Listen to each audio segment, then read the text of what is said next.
I'm Dr. Neeraja, Chief Fertility Specialist, Dr. Neeraja's Fertility and Gynec Center, KPHP 6th phase.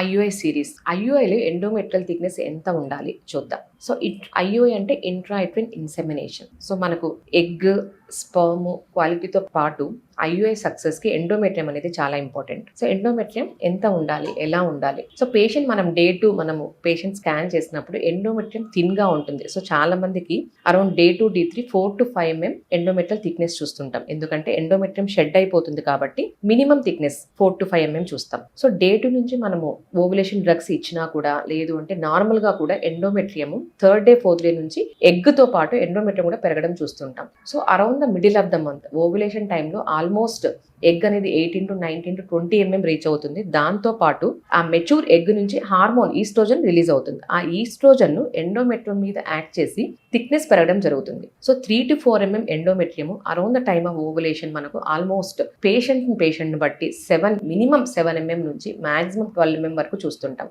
So మనకు 7 to 12 mm ideal endometrial thickness అని చెప్పడం జరుగుతుంది. కొంతమంది పేషెంట్స్కి 6 mm చూస్తుంటాం, కొంతమంది పేషెంట్స్కి అబౌట్ 12 mm 13 mm 14 mm చూస్తుంటాం. సో థిక్నెస్ తో పాటు మనం క్వాలిటీ ఆఫ్ ద ఎండోమెట్రియం చూస్తాం. సో లైక్ డాప్లర్ చూస్తాం. సో ఆ ఎండోమెట్రియం క్వాలిటీ ఎలా ఉంది, బ్లడ్ సప్లై ఎలా ఉంది అది చూస్తాం. And pattern of the endometrium triple line అంటాం, 3 layers. సో మనం ఎగ్ ఆల్మోస్ట్ మెచ్యూర్ అయినప్పుడు ఎండోమెట్రియం చూస్తే 3 lines లాగా మనకు కనపడుతుంది. That is suppose to be good endometrium. So around the time of ovulation just dominant follicle mature egg వచ్చినప్పుడు endometrium minimum 7 mm ఉండాలి and triple line ఉండాలి. ఒకవేళ 6 mm ఉన్నా కూడా ట్రిపుల్ లైన్ ఉండి డాప్లర్ బ్లడ్ సప్లై బాగుంది అంటే దాంతో కూడా మనకు ఒక్కొక్కసారి మనం ప్రెగ్నెన్సీ సక్సెస్ చూస్తూ ఉంటాం. More than 13 mm, more than 14 mm like దాన్ని ఏమంటామంటే మనం ఎండోమెట్రియల్ థిక్నెస్ ఎక్కువ ఉంది, ఎండోమెట్రియల్ హైపర్ప్లేసియా అంటాం. సో చాలా వీళ్ళకు హార్మోనల్ ఇంబ్యాలెన్స్ ఉంటేనే వాళ్ళకి ఎండోమెట్రియం థిక్నెస్ అంతవరకు మనం చూస్తుంటాము.